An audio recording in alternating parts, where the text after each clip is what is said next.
అలా చెప్పండి, ఇక్కడ ఎలక్షన్స్ వస్తున్నాయి. వైఎస్ఆర్సీపీ నుంచి వరపుల సుబ్బారావు గారు, అలాగే టీడీపీ జనసేన కూటమి నుంచి ఏమో వరపుల సత్యప్రభ గారు వస్తున్నారు. ఎలా ఉంటుంది సార్?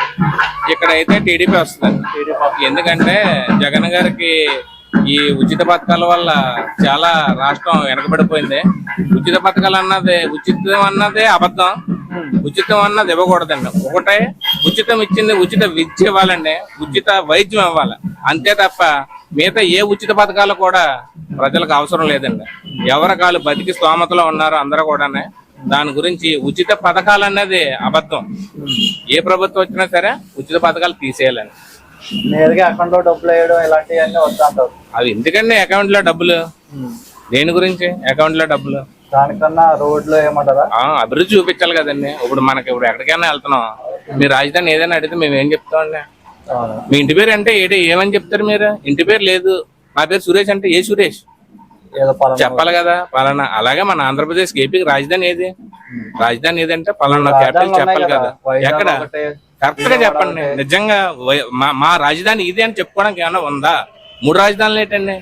3 రాజధానులు ఎక్కడైనా ఉంటది అసలు? ఎక్కడ ఉంటదండి 3 రాజధానులు? 3 రాజధానులు అన్నారు, 3 రాజధానులు డెవలప్ చేశారా? చెప్పండి. ఎక్కడికి వెళ్ళమంటారు? ఏదైనా వర్క్ ఏదో వస్తుంది, రాజధానిలో వర్క్ చేయించుకోవాలి. ఏ ఊరు వెళ్ళమంటారా?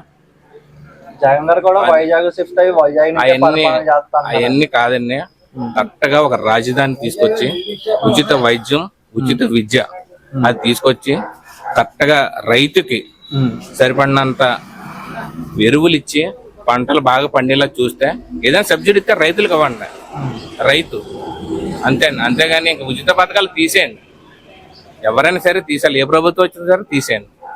అదండి జగన్ గారు చేసి పనే చంద్రబాబు నాయుడు గారు కూడా చెయ్యొద్దు. ఉచిత పథకాలన్నీ తీసేసి ఉచిత వైద్యం, ఉచిత విద్య ఇవ్వండి.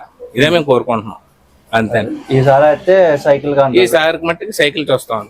ఎంపీ అండి, కాకినాడ ఎంపీ. ఈ ఎంపీ ఇంకా పొత్తు ఇంకేముందండి, మన మోడీ గారు ఏదుంటే మోడీ గారు పొత్తుతో ఏదుంటే అదే అండి ఎంపీ. ఆ లెక్కన అక్కడ జనసేన పోటీ చేస్తుందండి. జనసేన, టీడీపీ.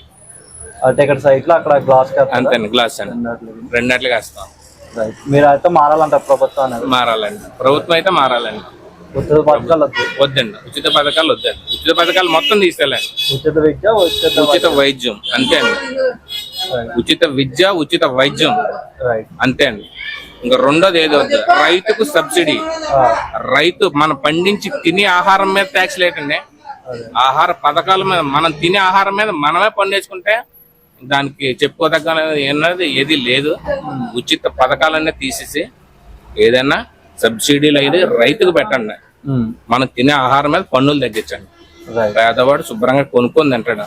అంతేగాని ఉచితంగా డబ్బులు మట్టుకు ఎవరికి వేయొద్దు, ఏ ప్రభుత్వం వచ్చినా సరే. అదే.